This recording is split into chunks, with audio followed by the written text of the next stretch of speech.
Hey Chemsters, this is Mrs. Vanderlei bringing you another Chemster video. This is still Chapter 6, Section 5. This is all about intermolecular forces. That prefix inter means between the molecule forces or between the molecule attractions. Okay, that's what this section is all about. And this is really the culmination of what we've been doing in Chapter 6 so far. Why did we learn Lewis dots? So we could learn about VSEPR. Why did we learn about VSEPR? So that we could learn about polarity. Well, why did we learn about polarity? So that we could answer this question, okay? So structure determines function. Why do we care that a molecule is polar or not? I don't know. Well, we're going to find out. So structure determines the strengths of the forces or the strengths of the attractions that determine whether a substance is a solid, liquid, or gas. So a gas will have the weakest attraction. They are very far apart from one another. There's very little attraction bringing them together. A liquid's going to have brought closer together. So there is more attraction in liquids, and then solids have the highest attraction, and that's what keeps them in that exact shape, that exact pattern, because of the high attractions the atoms have for one another, or the molecules have for one another. And so the intermolecular force, again, is the forces that hold one molecule to another. It's that attraction that holds one molecule to another. All right, so it says explain the difference between intermolecular and intramolecular. Intermolecular is between the molecules. Intermolecular, between the molecules. So here's my two water molecules. The intermolecular force, the attraction right here between the hydrogen from one water to the oxygen of another. All right, we can look at the distance. It's 300 picometers, so it's further away. What is an intramolecular force? Intra means within. So within the molecule, that's the bond itself. Right here, this is the intramolecular force. Okay, so which one do you think is stronger? It's this bond right here. I can boil water and separate these molecules themselves. All right, so I'm broken that attraction between the liquid state. But if I boil water, these bonds do not break. I have to do something a little bit more drastic, maybe put electricity through it in order to break this bond. So this is a higher energy. This attraction is a lower energy. Okay. So there was a demo, and obviously it's a demo. Then I have to do it in class, so I can't do it here. So we'll just go on, and we'll get to that demo when we're in class. So there are actually three kinds of intermolecular attractions. And the first one, the most basic one, is called the London dispersion forces. Believe it or not, also known as the Van der Waals forces. I wish I could claim fame to this. I did not do it. A gentleman named Johann van der Waals did this. He got a Nobel Prize for his research in these attractions, okay? His goal was to really kind of figure out, why does helium liquefy? If a helium atom is not attracted to another helium atom, they're gases, okay? How can I get them to liquefy?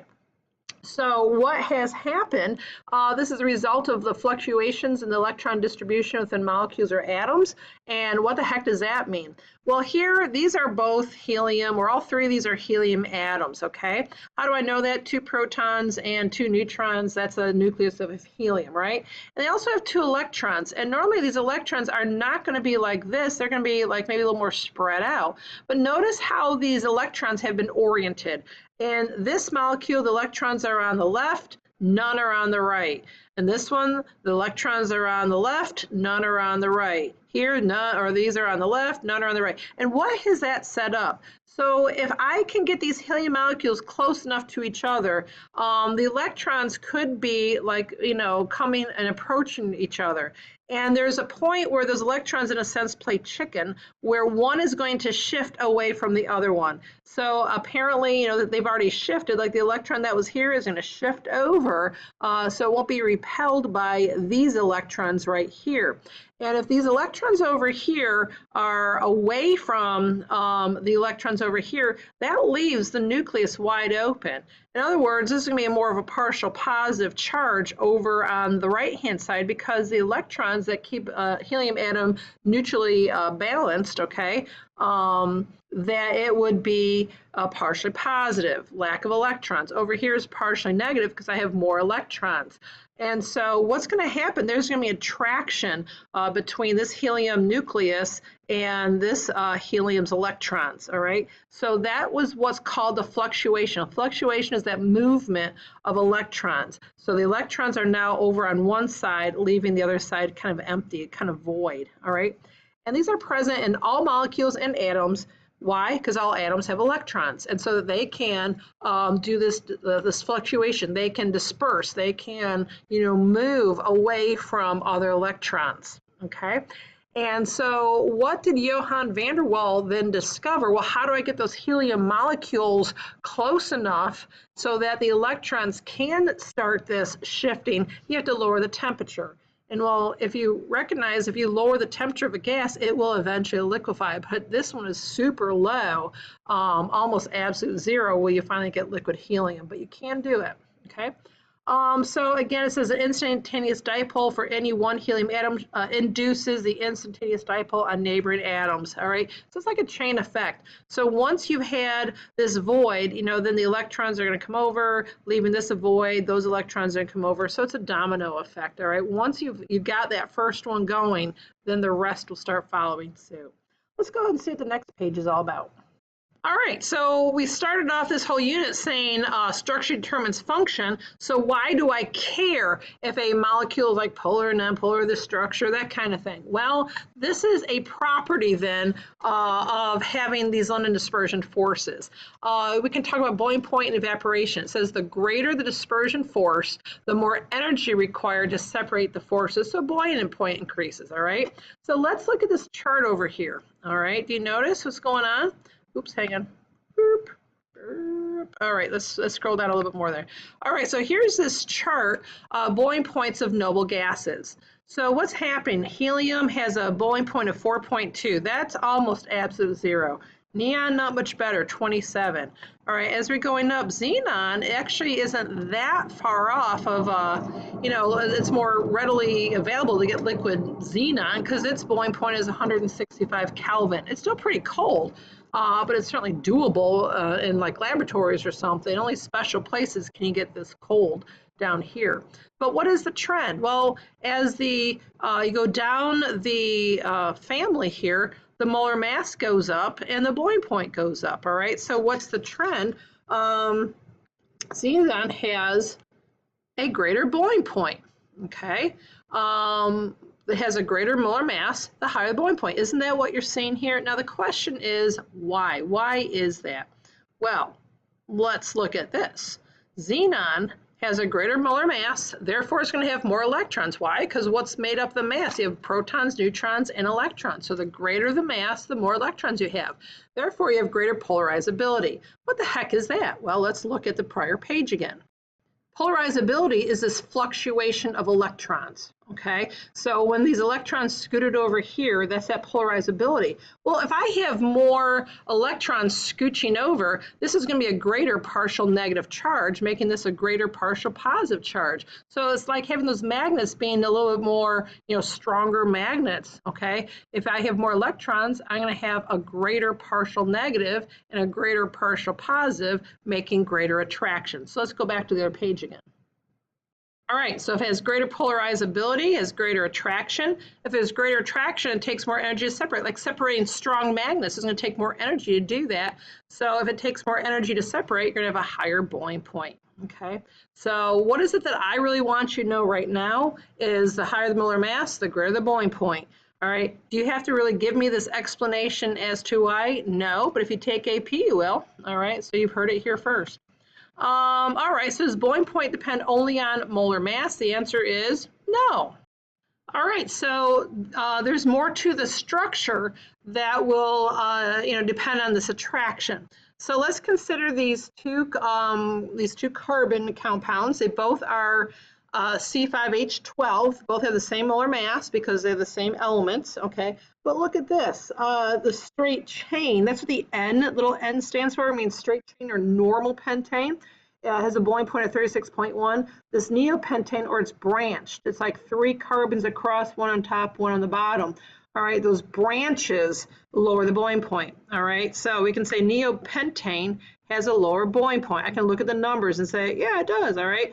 Well, why is that? Boiling point is all about attraction. So the higher the attraction, the higher boiling point. The lower the attraction, the lower the boiling point. So if I know that neopentane has a lower boiling point, that means it has a lower attraction. So why is that?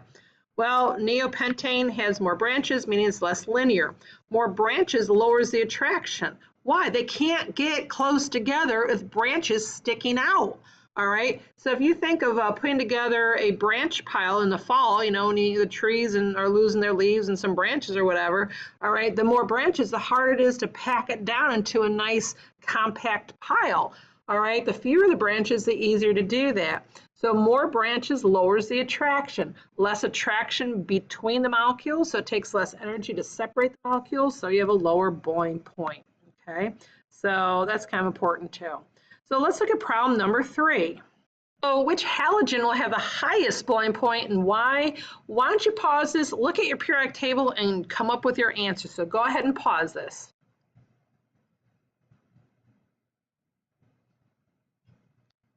All right, well, let's check this out. I said iodine is, all right. Why? Has a higher molar mass, has a higher boiling point. If you want to go through the whole thing, has a higher molar mass, has more electrons, greater polarizability, greater attraction, harder to separate, higher boiling point, okay? Well, that is all about London dispersion, and please know that every single atom and every single molecule will always have London dispersion. But the next two, some molecules do, some molecules don't. So that's what we're going to talk about next, is this dipole-dipole and then hydrogen bonding. All right, so dipole-dipole will exist only in molecules that are polar. Only molecules that are polar. That's why we had to do this last part in determining which molecules are polar. Do you remember that? They are not symmetrical and they have polar bonds. Okay, so those molecules that are not symmetrical and have polar bonds are going to have what's called dipole-dipole. Now look at that, dipole-dipole.